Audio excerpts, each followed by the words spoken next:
The First Take Your Take podcast is presented by Capital One. This is Banking Reimagined.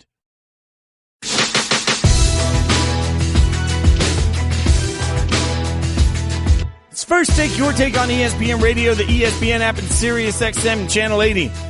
I'm Jason Fitz. We'll start the hour as we do every single hour with some important headlines you absolutely need to know. Rafael Nadal has said that they should just scrap the 2020 season. The 2020 season, if he had the option, should just be canceled and everybody can look at resuming normally in 2021. The second-ranked Spaniard, 33 years old, who's won 19 Grand Slam titles, said he hoped to resume playing this year but doubted it could happen because of the coronavirus pandemic.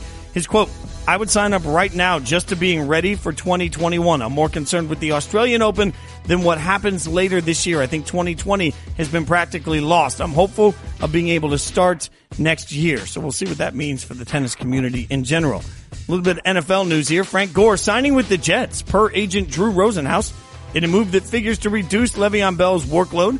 The Jets agreed to terms Tuesday with Frank Gore on a one-year contract. Gore turns 37 May 14th. He's the third leading rusher in NFL history. He'll be reunited with Adam Gase.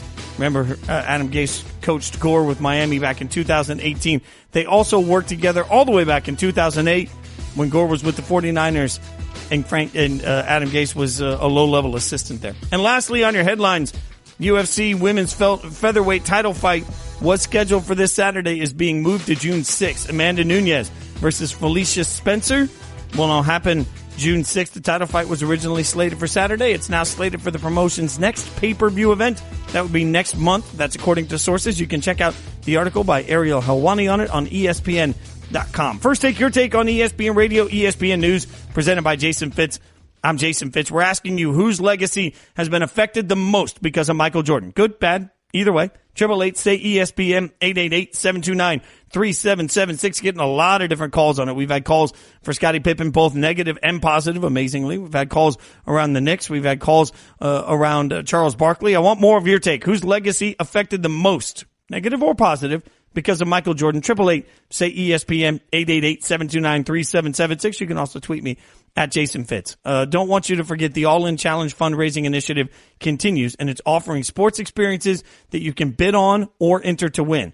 And it's all to support organizations providing food to those in need, particularly kids, the elderly, and frontline workers. There are some great enter to win opportunities closing soon. Enter to win, think of it like a raffle. So if you go out there and you look and you see auction items that most of us can never afford, that's okay. The enter to win experiences are like raffles. 10 tickets for $10. I think it's 200 tickets for $100. You can go out there and buy raffle tickets and still get entered to win crazy cool things you could never experience otherwise, but you can do it in a way that you can still afford and make a difference. There's an ultimate ESPN experience that closes tonight. The winner of that sweepstakes gets to spend a football Saturday with College Game Day and spend another day with the SportsCenter crew of their choice.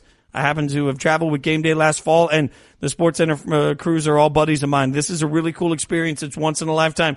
Game Day will make you feel like family wherever you go, so you don't want to miss that. Closing Wednesday, a cool NHL Winter Classic experience for you and 9 friends. You get to go behind the scenes, meet some of the players, and watch a game from a suite, which is awesome. Thursday, the final day for a chance to play 5-on-5 with David Beckham or a chance to have your name called in the 2021 NBA draft. I would kind of love that just for everybody to be confused as I walk across the stage. Remember, 100% of the money, 100% of the money raised benefits organizations providing food to those in need. If you want to participate, you want to learn more about how these organizations help, get out there. If you can do anything, everything you can do helps. You can visit allinchallenge.com. We'll get more of your take. 888-SAY-ESPN, whose legacy most affected because of Michael Jordan. But before we get there, got a little bit of quarterback conversation coming in, and it comes in the form of Cam Newton. We've seen Teddy Bridgewater obviously sign a backup deal with the Saints. Now we've seen Andy Dalton quickly take a backup deal with the Cowboys. And it leads to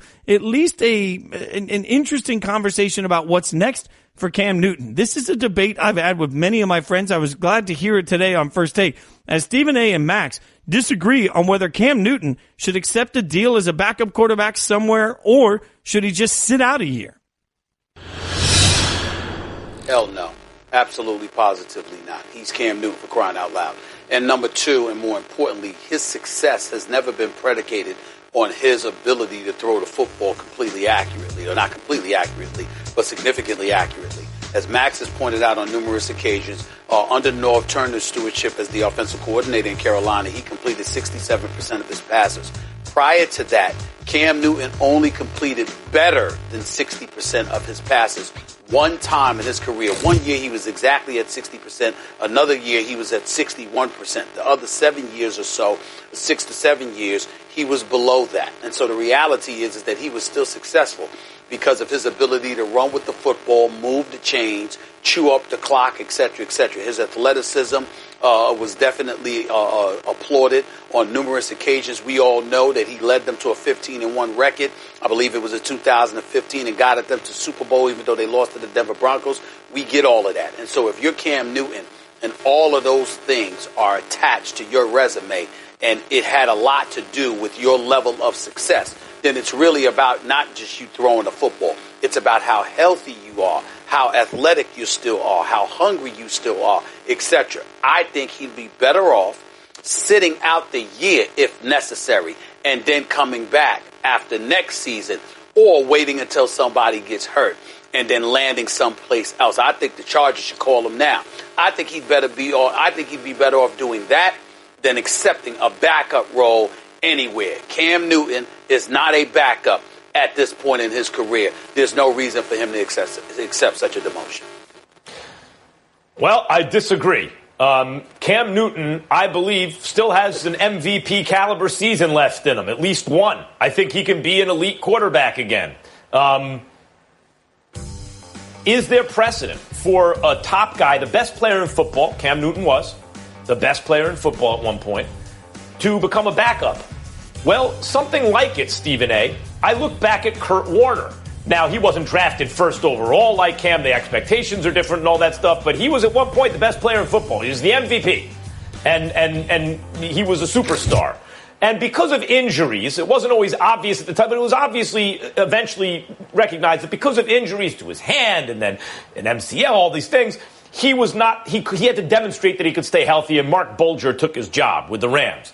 And then what did he do? He signed with the Giants. Now, he started, but the Giants had just traded up. I mean, they traded Phillip Rivers and the pick that would become Nate Kading, who was a Pro Bowler, and Sean Merriman, who was a beast, in order to get Eli Manning. So clearly, Warner was going to a team where even if he started, it wouldn't be for long, and that's what happened.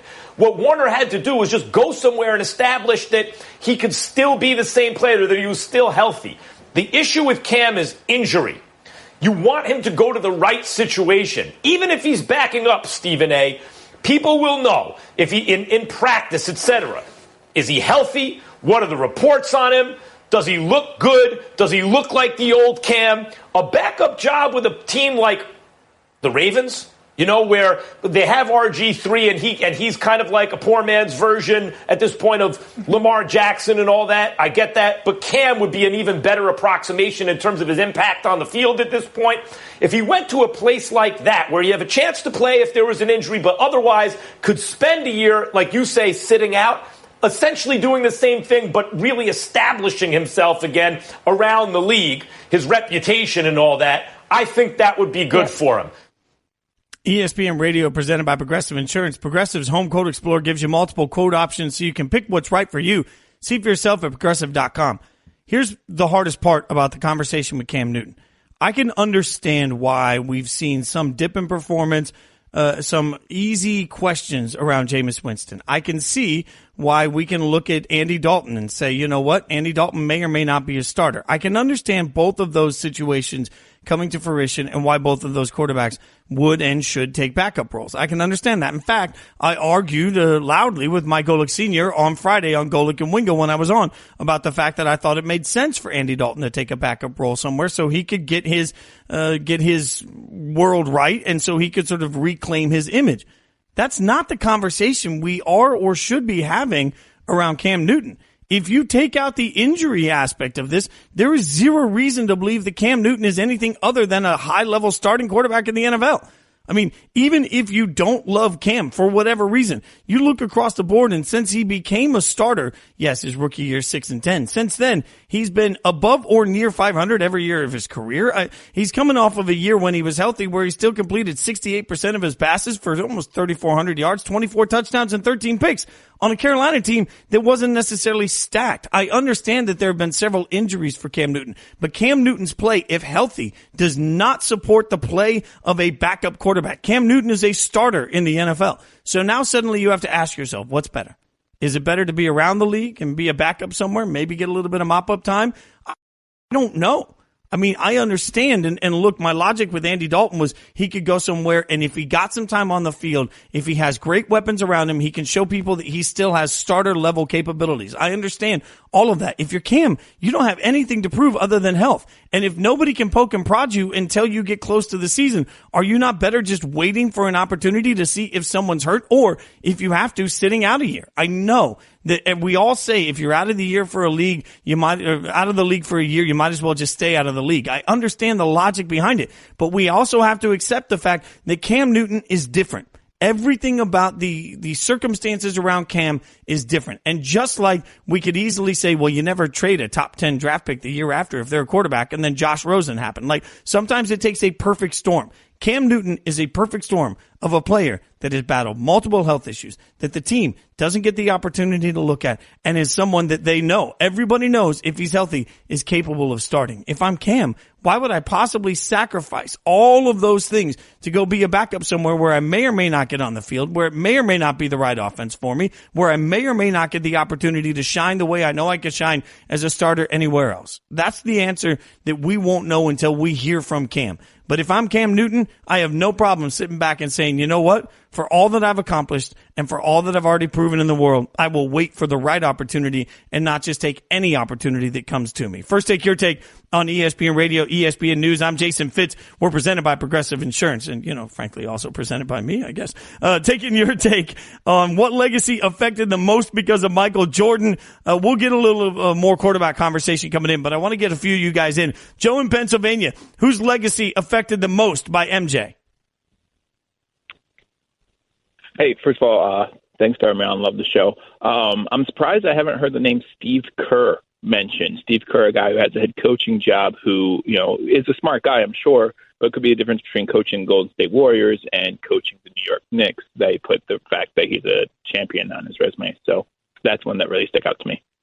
Well, and thanks for your take on it. Also, he learned how to deal with, as a player, Steve Kerr was absolutely affected by Michael Jordan, learning how to deal with that. I like Craig. Craig on Twitter says everyone really, but I'm going to say Orlando Magic. If they get to the finals in 95, 96, maybe Shaq never leaves for LA and it's him and Penny with 3 rings instead of Kobe, which changes Kobe's legacy as well, as they wouldn't have been Kobe's Lakers from the start. That is deep dive, like choose your own adventure, but maybe the best tweet we've ever had in the history of the show answer-wise. Scott on Twitter said Nike and now Jordan's mom, after she told him to go to the meeting. Whose legacy affected the most? We forget Nike was a startup that Michael Jordan didn't even want to take a meeting with, and now I spend half of my time when I've had too many drinks on the Nike app looking at sneakers that I don't need. So congratulations to the legacy of Nike, which was obviously a great answer. Travis in Illinois, what do you got? Whose legacy most affected by Jordan?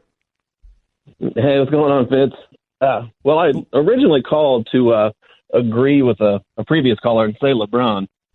He's not like those guys of the 90s. They all got their chance. To me, the guys in the 90s are more a part of Jordan's legacy. You plucked Jordan out of the NBA realm. In Malone and Stockton and Barkley and Ewing, they still didn't win a ring. So anytime you mention LeBron James' name, there's a footnote. Unfairingly, there's a footnote. But is he better than Michael? But the caller also said another name, Kobe Bryant. Do we even have Kobe Bryant if there was no Michael Jordan? He is the carbon copy of Michael Jordan. So, honestly, I'm going to change and say Kobe. Well, and I think both answers are really smart, honestly. And you're right. A really good point on LeBron. LeBron never gets the opportunity to go in and assert his own sort of statement into this. He's always going to be fighting a ghost, which is an impossible thing to do. Brad on Twitter with the great answer, and I know you guys sometimes love to deep dive this stuff, but this is, I get this. Sonics, they may not have left Seattle if Kemp and Payton beat Bulls in the finals. The thought of what a championship does, not just for a player's legacy, but for an entire franchise. Oh, that's interesting. Ed in Pennsylvania, who you got is whose legacy was most affected by Jordan? Yeah, no, I don't know if anybody's called in, but in terms of single players, I mean, I agree with a lot of what the callers are saying. But in terms of a single player, I think negatively, I think it's Patrick Ewing. Plain and simply, he never got by the Bulls. He never got by Michael Jordan. And if he had, Jordan hadn't been there and he got 2, possibly 3 rings, I think, his perception of him would be a lot bigger than what it is. Oh, man, you're right about Ewing, and thanks for your take on it. Ewing wins one championship with the Knicks, and it's a total different level. It is a total different level for Patrick Ewing. And that's just sort of, like I've said so many times, we sit here on the NFL side, we fault so much of what Mike Tomlin and the Steelers have or haven't accomplished in the AFC during their time with Big Ben and all these weapons. And I constantly look over and say, yeah, but are you forgetting this little Brady Belichick thing that seems to be working? For an entire generation of NBA fans, or NBA players, I should say, their legacies are going to be affected by the fact that there was a wall, and it was known as Michael Jordan and the Bulls. Keep your calls coming. 888-SAY-ESPN, 888-729-3776 before we get back to your take. More quarterback conversation came as Andy Dalton is still in the news. The question is Andy Dalton going to be the Cowboys starter week 1? Max and Stephen A. disagreed about that today on First Take. I think it's 50-50. If Dak Prescott hasn't signed the exclusive franchise tag for 1 year, that's one element. They've got to till July 15th to reach a deal with him. We all assume that a deal will ultimately get done, but at the same time, it's still an assumption. There is no guarantee. And if Dak Prescott is hell-bent on holding out, Jerry Jones is hell-bent on holding his position, let's look at what they've done in the offseason. They've upgraded their defense. They've re-signed their linebacker. They added another cornerback. DeMarcus Lawrence was taken care of last year. You have a situation on the offensive side of the ball. They draft C.D. Lamb. They still have Amari Cooper and Michael Gallup. They still have Ezekiel Elliott and one of the better offensive lines in pro football. So even though it's not ideal, if you can send a quarterback in Dak Prescott out there making just $2 million a year, and he had 3 years under his belt as starting quarterback coming into last season. Andy Dalton's been in the league for the last 9 years or so. Now, he hasn't had a winning record in the last 4 seasons, but the 4 seasons prior to that, he had not only had a winning record, but, you're talking about 3 10-win seasons and 1 11-win season as a starter. And so when you look at it from that perspective, it's not beyond the realms of comprehension that based on the leveraging position that Jerry Jones may be inclined to take, and then you take into account Mac's history, where they had won a Super Bowl, and you choose to play hardball, albeit with your running back that was Emmitt Smith, and you had to lose the first 2 games of the season before you came to your senses and got him signed. Who's to say that Jerry Jones won't play that kind of game with Dak Prescott, knowing that he has at least an experienced quarterback to join all the pieces that he added to this team until Dak is willing to capitulate to him to some capacity? I don't think it's beyond the pale. That's why I say it's 50-50. 50-50? Brother, you have a 50-50 chance of getting these questions right. How do you get them wrong all the time? 50-50? Dak Prescott's franchise tag is going to be worth over $30 million this year. We're in the middle of a pandemic. People feel a lot of economic anxiety going forward. And Dak is not like he's driving a truck, Stephen A. I get it. He's made almost $5 million on the field in his career, and that's a lot of money. But by NFL standards, a starting quarterback who never misses a game for the Dallas freaking Cowboys, he has a chance to make 6 times his career earnings in this one season. So, yeah, I believe a deal is going to get done, meaning Dak will be the day one starter. But even if it doesn't, of course he's going to sign that franchise tag eventually and collect over $30 million. And then you look at, okay, what's the other possibility he doesn't start? Anyone can get hurt. There's a chance of that. Knock wood, that doesn't happen. Dak Prescott's been healthier than most. But then it comes down to, can Andy Dalton take his job? No, I don't think so. I think the gap between Dak and Andy Dalton is maybe not as great as some people may think, but Dak is better than Andy Dalton. Dak is the Cowboys quarterback. He'll be starting week 1, barring some unforeseen event. First take, your take on ESPN Radio, ESPN News. Yeah, Max is right. He's starting week 1. I'm just saying. We're taking your legacy take. Whose legacy affected the most because of Michael Jordan? Donovan in Virginia, what do you got? Whose legacy most affected? I'm going to say Spike Lee, because without those Jordan commercials, Spike Lee probably wouldn't have been as big as he is. That's just, not serious comment, but those Jordan commercials really did something, man.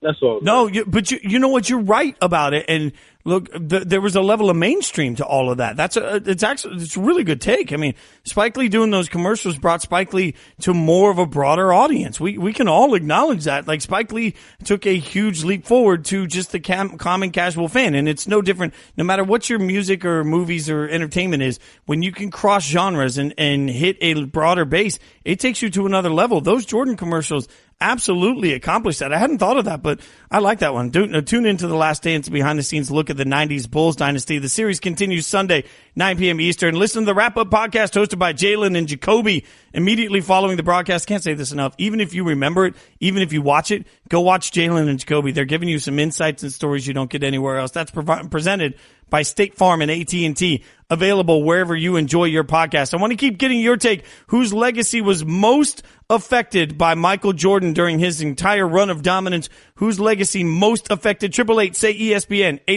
888-729-3776. We'll take some more of your take. Plus, the KBO had their opening day on ESPN early this morning. I can't believe I just said that sentence. How did the players and the broadcasters feel? You'll hear about it next. First, take your take on ESPN Radio, the ESPN app, and Sirius XM Channel 80. Also on ESPN News. Heck, you can just talk to your smart speaker. Tell them to play ESPN Radio. We're presented by Progressive Insurance. I'm Jason Fitz, asking you whose legacy has been affected the most because of Michael Jordan. 888 say ESPN, 888-729-3776.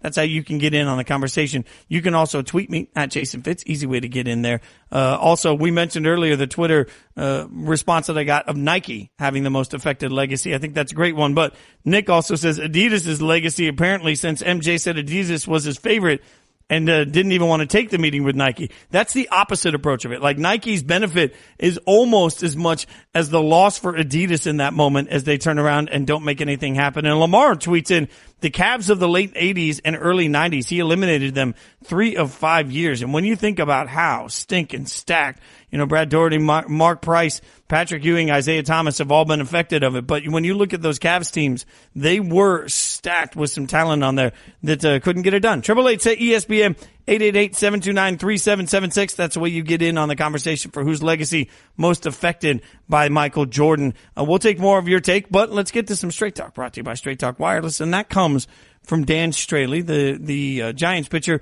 who pitched as part of the KBO. So he joined First Take today talking about how different, actually he joined Get Up talking about how different the game is with no fans.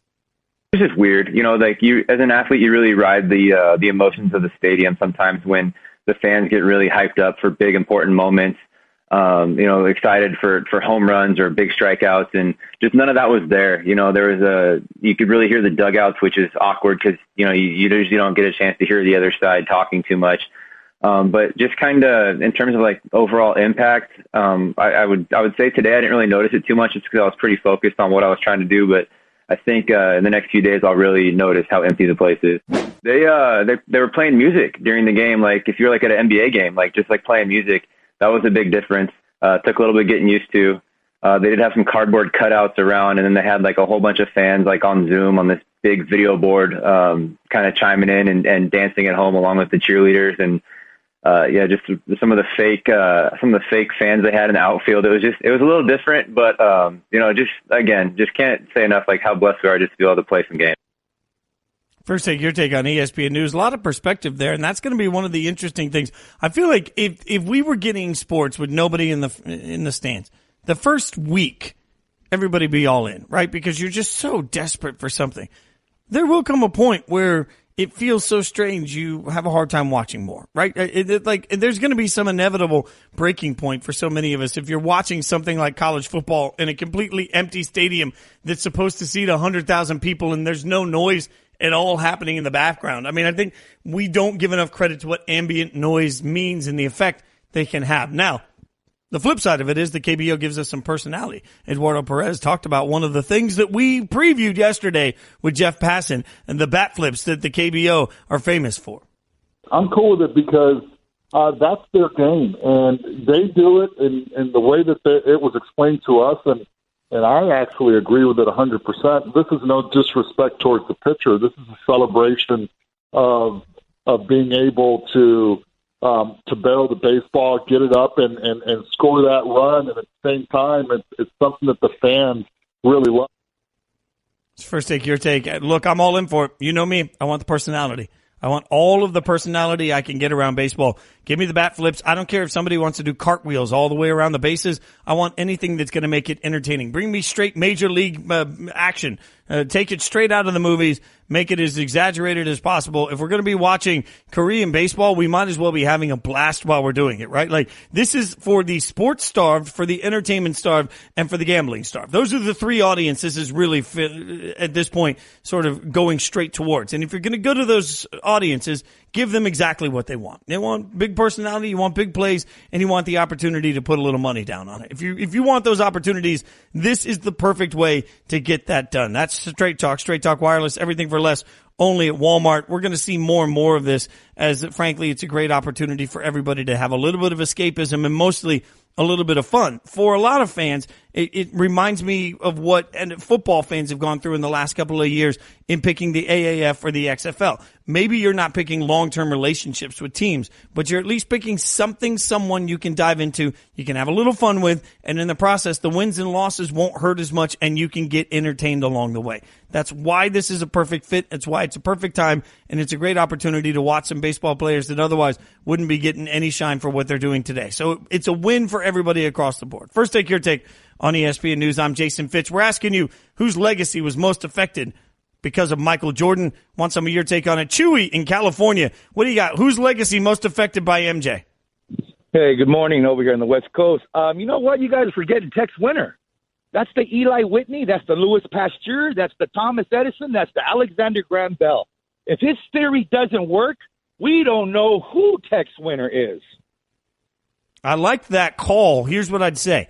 I think The Last Dance is helping Tex Winter's legacy more than Michael Jordan did, as crazy as that sounds, because we had assigned the triangle offense as a general public. We'd assigned the triangle offense to Phil Jackson. People weren't out there saying, oh, but what about Tex, right? Like, sometimes it's not the first to the market, it's the loudest to the market in these races, and there was definitely a lot more hype for Phil Jackson and the triangle offense than there ever was for Tex. So what we're getting now, for people, especially for the more casual that weren't paying attention to it at that level at that time, we're getting more introduction into Tex. So long term, let's see what that does for his legacy moving forward. Let's go to the Mailman from Alabama, just because if you have "duh" as part of your name, I'm going to go for that. The Mailman in Alabama, whose legacy was most affected by Michael Jordan?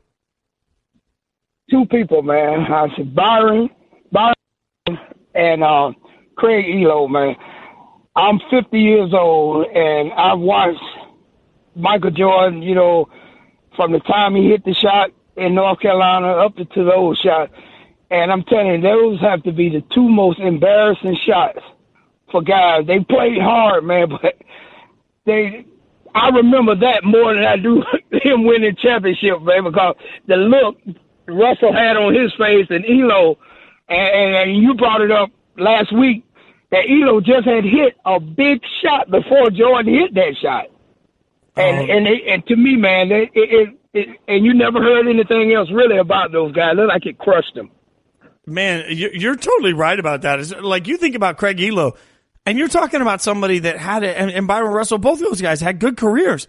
And what are they known for? You know, that's the craziest part of it, is you've had this good career, and your highlight that's going to be shown all the time is maybe your worst moment as a professional, over and over and over again. That is stunning. Let's take Calvin in San Antonio. Calvin, whose legacy most affected because of Michael Jordan? I say Phil Jackson, because what a lot of people don't or fail to acknowledge is Phil Jackson was a rookie head coach when he went to Chicago. So I believe Phil Jackson benefited from having Mike and Scotty more so than Mike and Scotty benefited from having Phil Jackson. And like a previous caller, Tex Winters was the architect behind that offense, not Phil Jackson. And by the time Phil Jackson got to L.A. with Kobe and Shaq, he was already labeled the next best thing as a coach. And that's part of the reason why Kobe one of them because he coached Mike. Yeah, you're really right about that. And we've had a couple of tweets on the Phil Jackson comments, and that makes a lot of sense when you start to think about what it would look like if you don't get the championships with Mike. You don't end up with the Lakers. So, for Phil Jackson, for all the success that he did have, he needed those championships to sort of catapult everything. And let's face it, his time with the Bulls that led to the time with the Lakers is so spectacular in that moment in NBA history that we just completely absolve him of any wrongdoing in taking money from the Knicks and doing nothing with them. Bobby in Ohio, whose legacy most affected because of Michael Jordan? Man, you cannot forget about the Monstars. All right, if Jordan didn't show up, the Monstars would have crushed Bugs and them, man. So you got to remember those guys. Bobby, you get the credit for the laugh of the day. Also, my hot take. Okay, I always have to qualify this. I'm 42. I was a big Warner Brothers Looney Tunes fans growing up, like big time on those cartoons. I'm out on Space Jam. And Mike Golick Jr. and I have had this very loud argument repeatedly. I'm out on Space Jam for a simple reason. The voices weren't right? Like, unfortunately, the actor that voiced over so many of those Looney Tunes characters was not with us anymore when the movie was made. So what you had were a bunch of voices that were close to it, but it wasn't like the Bugs Bunny I grew up with. And, that bothered me. So I'm out, but I'm in on the Monstars. So that is a great call on whose legacy. And by the way, I'm just going to stay off Twitter now that I've revealed that to the world. Zach in Wisconsin, whose legacy most affected by Michael Jordan? Well, I would have to say definitely the biggest failure of not drafting Michael Jordan, which was Portland Trail Blazers. And I remember a time when it was Bulls versus Blazers with Clyde Drexler.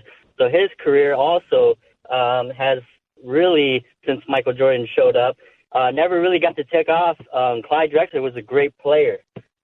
Yeah, Zach, you're right about that. Like Clyde Drexler, again, I've said this a few times over the course of today, but I think it just is hitting me more and more that we've got to remember there was an entire era of superstars in the NBA that at times are forgettable, and their legacy becomes sort of a don't forget about legacy for guys that deserved more than that. But that's where it falls to when you've lived in the shadow of Michael Jordan, the Chicago Bulls, and the greatness of that dynasty. So you start to talk about legacy and effect, that's a huge part of it. Keep your take coming, 888 say ESPN, 888-729-3776. We'll take more of your take on whose legacy was impacted the most by Jordan, and you'll also hear what Jay Williams thought about that same thing from First Take Today. That's coming up next. First Take Your Take on ESPN Radio.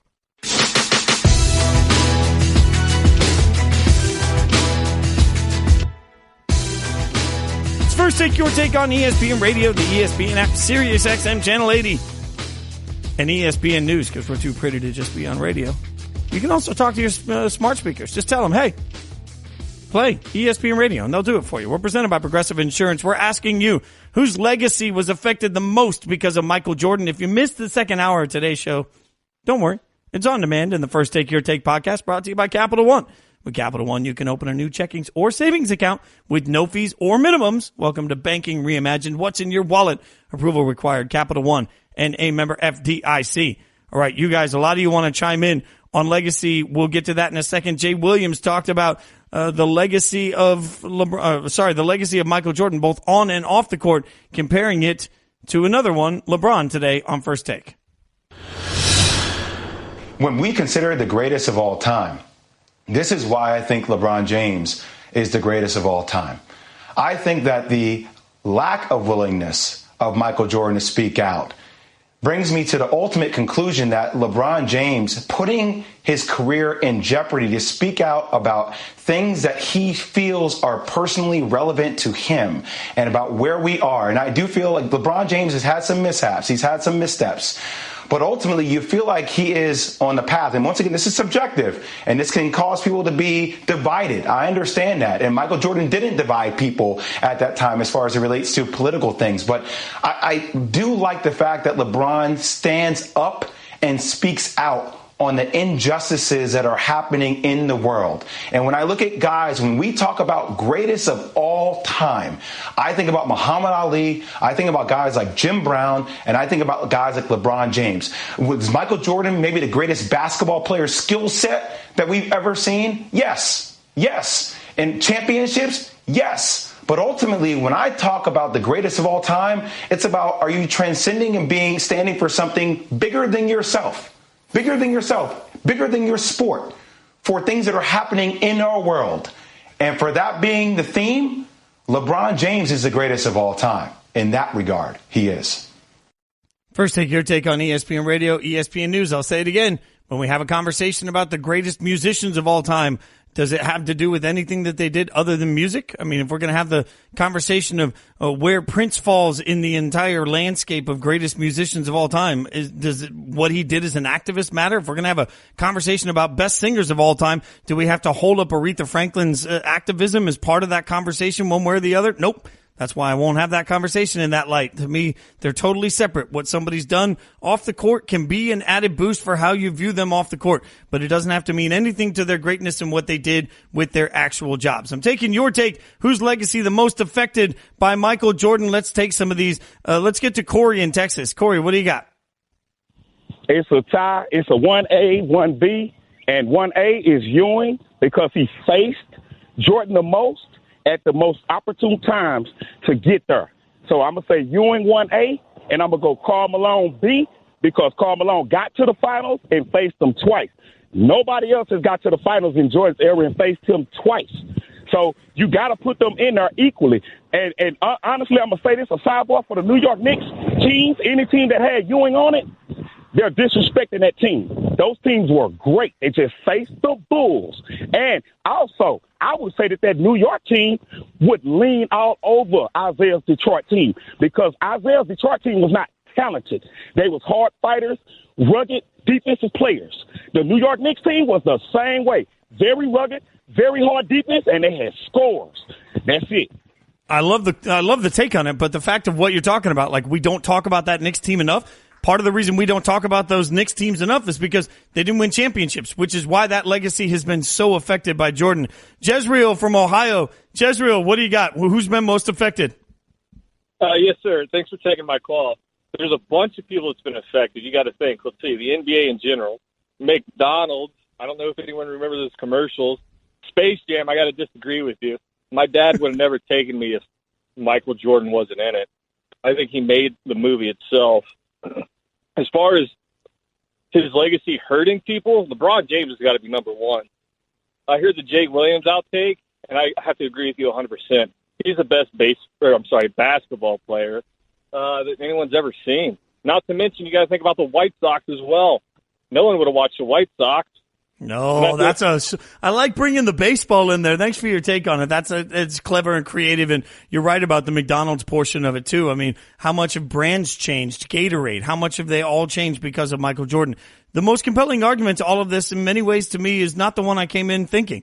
I think you guys have made a great case for LeBron James. Why? Because LeBron's the one guy that never got the opportunity to face this demon. He's just going to be held up against the standard of the ghost of Michael Jordan every single year, no matter what.